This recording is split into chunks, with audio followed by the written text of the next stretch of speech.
예, 오늘은 마음을 다해 예배 드립시다 제목으로 우리가 말씀을 나누도록 하겠습니다. 예, 우리 한번 인사하시겠습니다. 마음을 다해 예배 드립시다. 네, 우리가 마음을 다해 힘을 다해 하나님을 예배하시고 주님을 만나는 은혜의 시간이 되시기를 주님의 이름으로 축복합니다. 오늘 말씀은 요한의 제자들, 바리새인의 제자들은 금식을 했다는 거예요. 그런데 금식하는 날이었음에도 불구하고 예수님의 제자들은 금식을 했답니까? 안 했답니까? 안 했대요. 그러니까 이 바리새인의 제자들이, 요한의 제자들이, 아니 우리는 금식하는데 왜 예수님의 제자들은 금식을 하지 않습니까? 이렇게 묻는 내용입니다. 우리가 이 말씀을 통하여서 우리의 삶 속에 어떻게 우리가 믿음으로 살아가야 되는 것이 옳은지 살펴보도록 하겠습니다. 첫 번째로 비판이 아니라 분별하고 사람을 세우는 말을 해야 된다는 거예요. 한번 어렵죠? 비판이 아니라 사람을 세우고 분별해야 된다. 예, 사람마다 각자가 살아온 인생이 다 다릅니다. 그래서 그 인생길을 걸어가고 있어요, 우리는. 그런데 자신의 경험을 가지고 자신의 생각을 가지고 다른 사람들을 판단하고 정죄할 수가 있다는 거죠. 하지만 우리가 함부로 다른 사람의 인생을 판단하지 못하는 이유는 무엇이냐? 그 사람의 인생을 우리가 모르기 때문이에요. 그 사람의 마음과 그 사람의 생각을 우리가 모르기 때문입니다. 그래서 우리는 함부로 자신의 눈을 판단하지 말아야 됩니다. 하나님께서 이 아담과 하와를 창조하셨어요. 그들에게 동산 중앙에 있는 선악과를 먹지 말라고 하셨습니다. 먹는 날에는 반드시 죽는다 말씀을 하셨거든요. 수많은 나무 중에 왜 선악과를 먹지 말라고 하셨을까요? 선악은 무엇입니까? 선과 악을 판단하는 거란 말이에요. 사실 사람에게 많은 것을 다 누리도록 하셨는데 이 판단하는 거, 선과 악을 판단하는 기준은 누구한테 있다는 거예요? 하나님께 있다는 거예요. 그런데 우리가 아담과 하와가 선악과를 먹음으로써 선악을 판단하는 존재가 됐어요. 하지만 이 선악을 판단하는 것은 왜곡되었고 자신에게 독이 되고 말았습니다. 그래서 다른 사람을 판단하게 되는 거예요. 자꾸 정죄하게 되는 것입니다. 30대 중반의 아버지가 아들과 함께 지하철에 탔습니다. 남자는 4살 정도 되는 귀여운 아이였어요. 그런데 이 아이가 그 지하철은 사람들이 많은 공간이니까 어떻게 해야 됩니까? 아빠 옆에 딱 얌전히 앉아 있어야 되잖아요. 근데 이 아이가 막 떠드는 거예요. 떠들고 막 사람들 툭툭 치고. 근데 그 아버지가 가만히 옆에 있어요. 사람들이 처음에는 참다가 나중에 한 사람이 이렇게 이야기를 했습니다. 아니 아이가 떠들면 좀 붙잡아요, 붙잡아 이렇게 이야기를 했어요. 근데 그때 그 아빠가 고개를 들더니 이야기합니다. 사실 제 아내가 암투병을 했습니다. 그러다가 오늘 장례를 치르고 돌아오는 길인데 제가 이 아이를 어떻게 키울까 생각하다가 깊은 상념에 빠져서 아이를 돌보지 못했습니다. 죄송합니다. 이렇게 이야기를 했어요. 그런데 그 지하철에 있던 사람들의 시선이 다 바뀌었대요. 그 아이가 까불고 장난쳐도 사랑스러운 거예요. 그리고 같이 걱정해 주는 거예요. 아이고 저 아이 어떡하지? 저 아이가 잘 자라나야 될 텐데 어떻게 하지? 같이 걱정해주고 염려해주게 됐어요. 순식간에 한 마디 차이에 완전히 관점이 바뀌었다는 거예요. 시야가 바뀌었다는 거예요. 사람은 다른 사람의 인생을 잘 알지 못해요. 하나님은 다 아셔요. 그러나 우리는 누군가의 인생에 대해서 정확하게 알지 못합니다. 그래서 함부로 판단하거나 정죄하지 말라는 거예요. 비판하지 말라는 거예요. 오늘 바리새인들과 요한의 제자들을 보십시오. 예수님과 예수님의 제자들이 금식하지 않는다고 비판을 하고 있어요. 이 유대교의 전통에 따르면 1년에 4차례 정도 금식을 하는 기간이 있었습니다. 그리고 또 바리새인들은 월요일과 목요일에 금식하는 시간을 가졌단 말이에요. 그럼 금식하는 기간이었는데 예수님을 따르는 사람들이 금식을 안 하는 거예요. 그러니까 아니 어떻게 예수님 당신은 금식을 하지 않습니까? 이렇게 비판을 했던 것입니다. 우리 18절 말씀 한번 같이 읽도록 하겠습니다. 같이 읽습니다. 요한의 제자들과 바리새인들이 금식하고 있는지라 사람들이 예수께 와서 말하되 요한의 제자들과 바리새인의 제자들은 금식하는데 어찌하여 당신의 제자들은 금식하지 아니하나이까? 그래요. 자신들은 금식하는데 왜 당신들은 금식하지 않습니까? 그랬어요. 예수님까지도 판단하고 예수님까지도 비난했다는 거죠. 어떤 주석을 보니까 이렇게 이야기를 합니다. 당신이 메시아라면 유대인의 전통을 지켜야 되는데 왜 전통도 안 지키고 금식도 하지 않습니까? 이렇게 비난했다는 거예요. 사람의 판단이 잘못되면 우리가 하나님도 판단해요. 예수님도 판단할 수 있다는 거죠. 성도는 다른 사람을 정죄하고 판단하는 존재가 아닙니다. 분별은 해야 돼요, 분별. 분별은 뭡니까? 키가 크다, 작다. 이건 분별이에요. 우리 최갑 권사님 키 커요, 작아요? 작아요. 자, 이거는 분별이에요. 크다, 작다는 나쁜 게 아니잖아요. 또 밥맛이 좋다, 밥맛이 없다.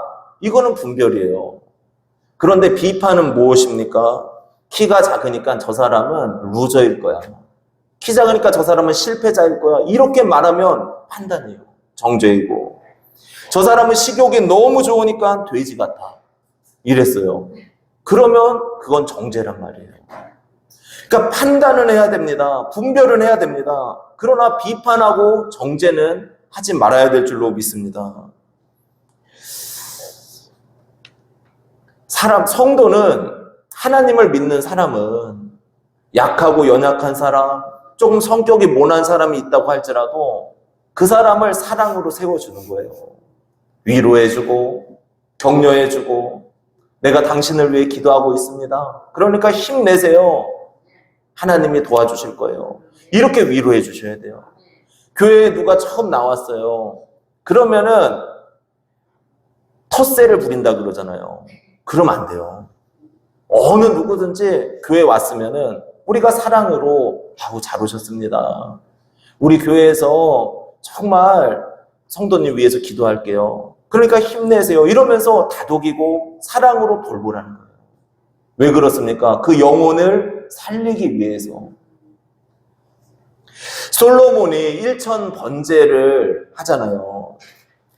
우리가 1천 번제를 드리고 난 다음에 하나님께서 솔로몬에게 나타나셔서 뭐라 그럽니까? 무엇을 구하냐? 무엇을 원하느냐? 이렇게 물어보셨어요. 그럼 보통 사람 같으면 뭘 구했을까요? 돈이요. 사업 잘 되게 해주세요. 이런 거 구했을 것 같아요. 그런데 이 솔로몬이 구한 것은 무엇입니까? 지혜예요, 지혜. 지혜가 원어적으로 보면은 무엇이냐면은 듣는 귀, 듣는 마음이에요. 그러니까 듣는 마음을 구했단 말이에요. 백성들이 쫙 나와요. 그럼 한쪽만 말 들으면 어떻게 됩니까? 그 사람을 정죄하고 비난할 수 있어요, 상대방을. 그러니까 듣는 마음을 주사, 듣는 귀를 주사 양쪽 말을 다 듣게 하시고 올바르게 판단을 내릴 수 있도록 주님 도와주십시오. 그런데 이 올바른 판단을 내린다는 건 무엇이냐면은 다른 사람의 생명을 살리는 거예요. 영혼을 살리는 거예요. 그래서 성도가 붙들어야 되는 것은 내가 자꾸 판단하고 정죄하려고 하는 것이 아니라 그 사람을 있는 그대로 받아주세요. 그리고 그 사람을 위해 기도해주고 격려해주고 사랑해주시기를 바랍니다.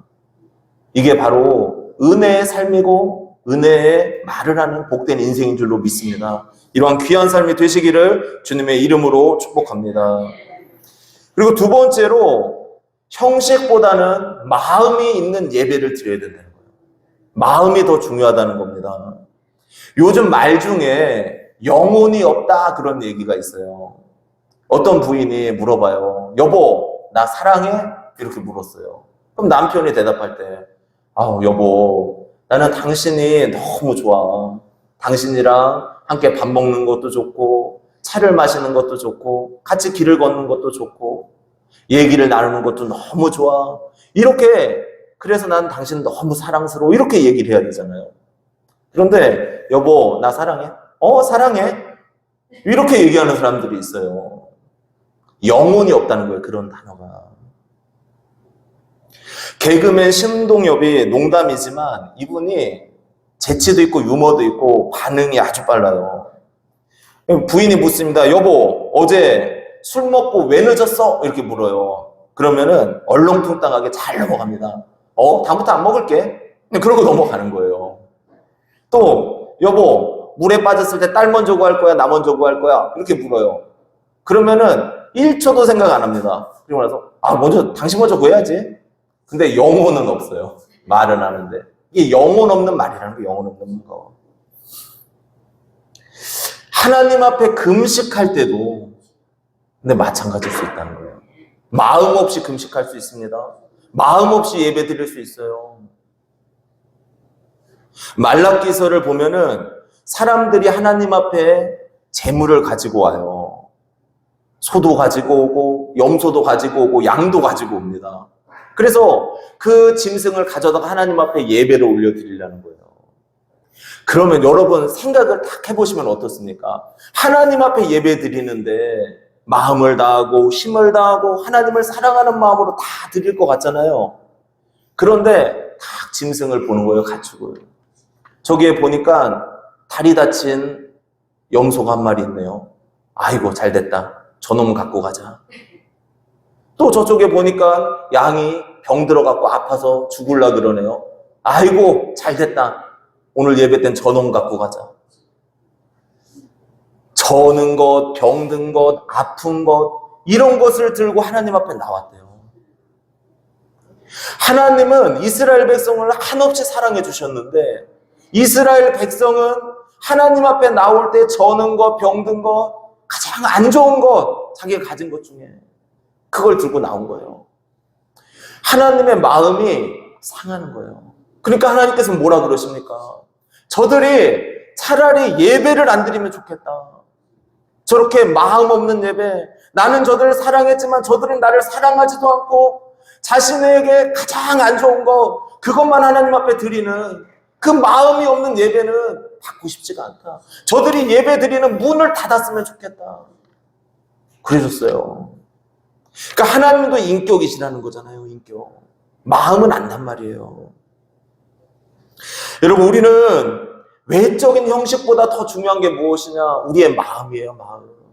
이 마음을 하나님 앞에 올려드리시기를 바랍니다.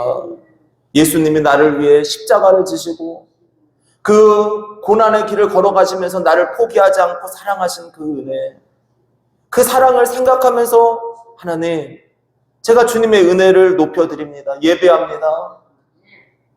이렇게 예배를 올려드리는 거죠. 오늘 요한의 제자들과 바리새인의 제자들은 금식을 하는데 예수님의 제자들은 왜 금식을 하지 않느냐 이렇게 묻고 판단을 했습니다. 근데 예수님께서 대답하시는 것이 무엇입니까? 우리 19절, 20절 말씀 같이 읽겠습니다. 예수께서 그들에게 이르시되 혼인집 손님들이 신랑과 함께 있을 때 금식할 수 있느냐? 신랑과 함께 있을 동안에는 금식할 수 없느니라. 그러나 신랑을 빼앗길 날이 이르리니 그날에는 금식할 것이니라. 아멘. 하나님께서 이스라엘에게 또 우리에게 십계명을 주셨습니다. 그런데 유대인들은 그 십계명에다가 613개의 계명을 더 세분화해서 만들었단 말이에요. 그리고 그 계명을 지키지 않는 사람들을 비판하고 정죄했어요. 그러니까 종교적으로 나와서 예배는 드리고 하나님의 말씀을 듣는데 자신의 판단의 기준을 가지고 다른 사람을 판단하면서 정죄하면서 살아갔다는 거죠. 근데 예수님께서 이야기하는 거예요. 지금은 혼인잔치 시간이다. 내가 지금 제자들과 함께 있는 시간이지 않냐. 그러니까 그들은 이 혼인잔치를 하는 이 시간 동안 나와 함께 이 세상을 살아가는 동안에 그들이 금식할 수는 없다. 그들은 나와 사랑의 관계를 나누고 그리고 나의 믿음 안에서 그들이 나를 믿고 온전히 신랑으로서 기쁨을 누려야 되지 않겠냐. 내가 살아있을 동안, 내가 지금 이 땅에서 사역을 하는 동안에는 나와 함께 기쁨을 누리는 그러한 삶을 살아야 된다. 이 말씀을 하시는 거예요. 하지만 신랑을 빼앗길 날이 온다 그러잖아요. 그 예수님께서 십자가에 못 박혀 죽으신다는 거예요. 예수님께서 자신의 생명을 버리고 떠나실 때가 있다는 거예요. 그럼 그때는 그들이 금식할 것이다. 그때 금식한대요. 이건 뭡니까? 너네들 지금 613개의 계명을 만들어 놓고 그리고 그것을 지키냐 안 지키냐에 따라 다른 사람을 판단하고 너네는 형식적으로 예배 드리고 있지 않냐. 그런데 진짜 예배는, 진짜 금식은 뭔지 아냐? 하나님과 함께 기뻐하고 하나님을 사랑하는 게 진짜 예배야. 마음이 더 중요한 거야. 그 말씀을 하시는 거예요.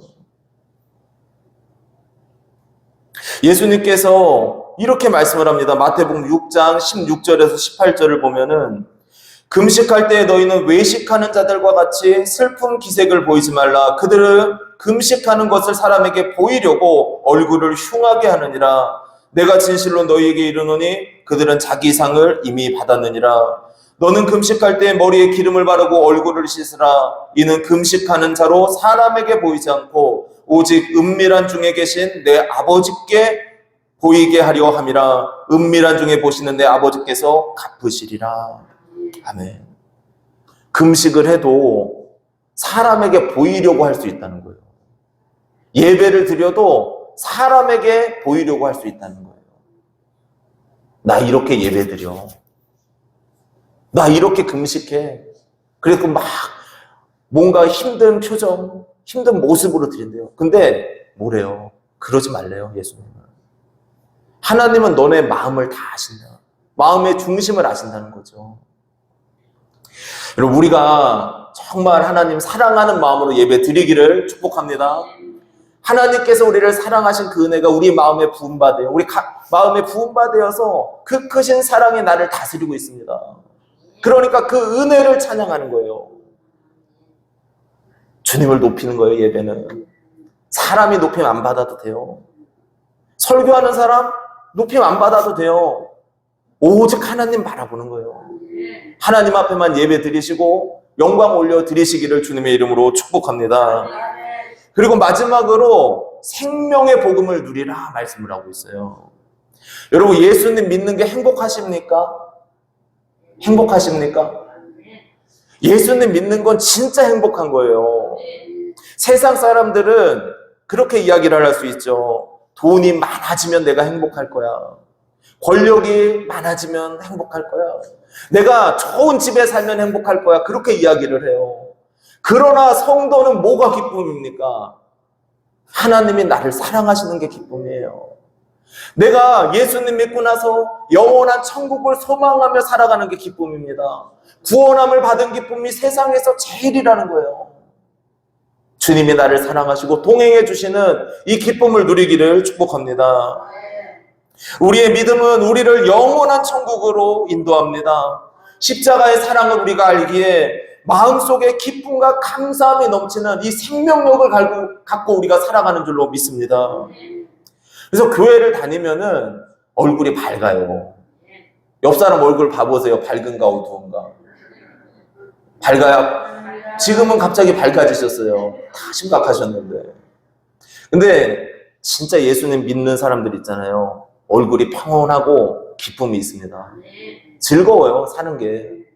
사는 게 막 힘들다. 아유, 이거 뭐야, 이 인생. 이렇게 생각할 수 있거든요. 근데 예수님을 만나고 주님이 나와 함께 하시고 예수님이 십자가의 사랑으로 나를 사랑하셨다. 이게 내 마음에 확 들어오면은 그냥 초가 상관도 궁궐도 다 뭐 어디든지 상관이 없어요. 주님과 동행하는 게 기쁨인 줄로 믿습니다. 오늘 예수님께서 이 금식 사건을 통해서 한 가지 말씀을 더 하십니다. 우리 21절, 22절 말씀 같이 나누겠습니다. 같이 읽습니다. 생배 조각을 낡은 옷에 붙이는 자가 없나니 만일 그렇게 하면 기운 새 것이 낡은 그것을 당기어 헤어짐이 더하게 되느니라. 새 포도주를 낡은 가죽 부대에 넣는 자가 없나니 만일 그렇게 하면 새 포도주가 부대를 터뜨려 포도주와 부대를 버리게 되리라. 오직 새 포도주는 새 부대에 넣느니라 하시니라. 아멘. 전 이 말씀이 잘 이해가 가지 않았었어요. 근데 이 말씀은 무엇이냐면 헌옷에다가 새 천을 대면, 새 생배 조각을 대면 그 새 생배가 탄력이 없잖아요. 그러니까 헌옷을 터뜨려 버린다는 거예요. 그러니까 생배는 토백하지 않은 새로 찬 천들을 의미하거든요. 그러니까 새 천은 단단할 거 아니에요. 힘이. 그리고 오래된 천은 그냥 이렇게 흐물흐물해졌잖아요. 그러니까 새 천을 대면 어떻게 돼요? 팍 터져 버린다는 거죠. 또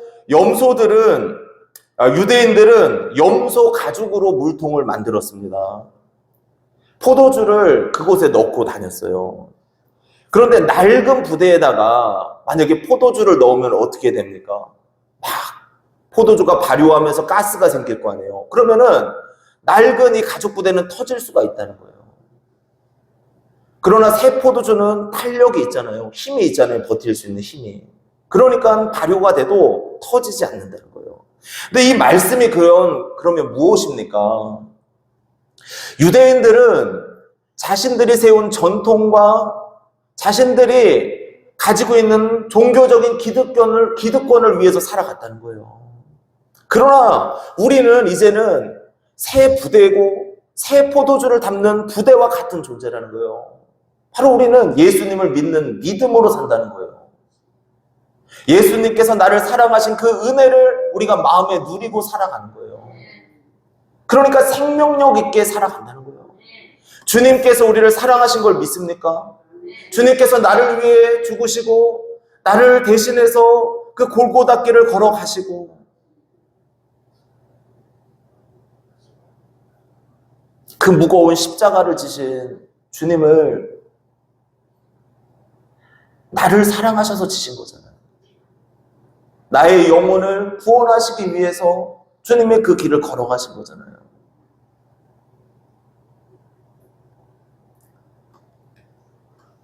주님의 사랑이 내 안에 들어왔어요.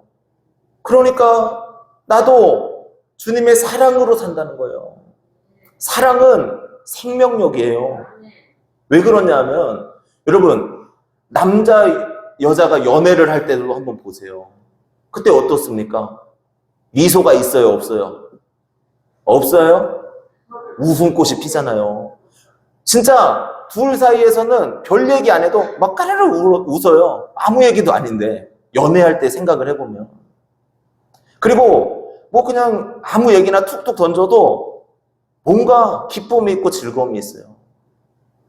그게 연애할 때 감정이에요. 하물며 천지를 창조하신 하나님이 나를 사랑하신다.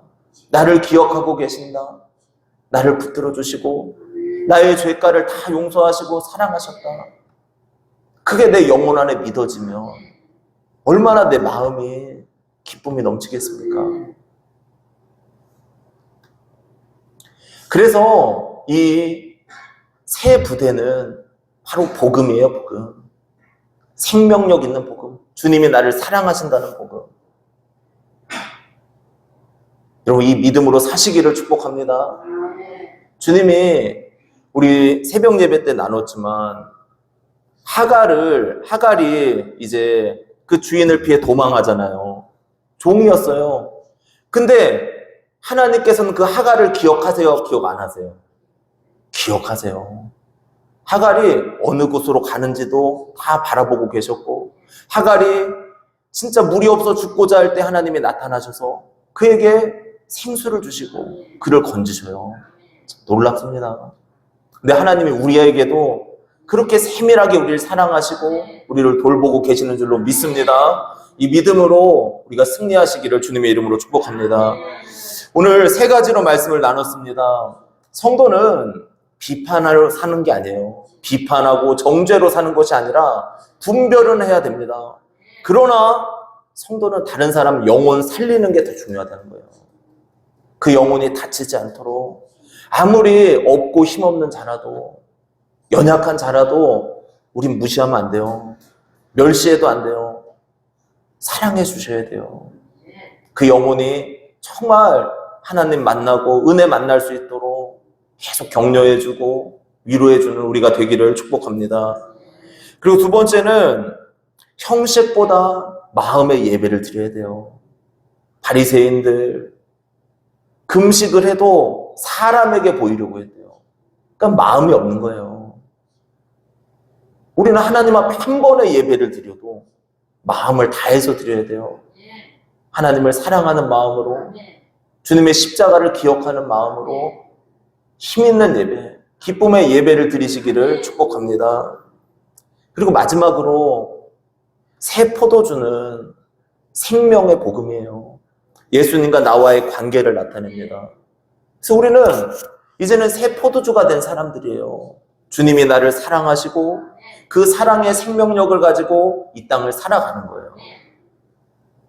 이런 복음을 누리시고 십자가의 은혜 안에서 기쁨으로 승리하시기를 주님의 이름으로 축복합니다.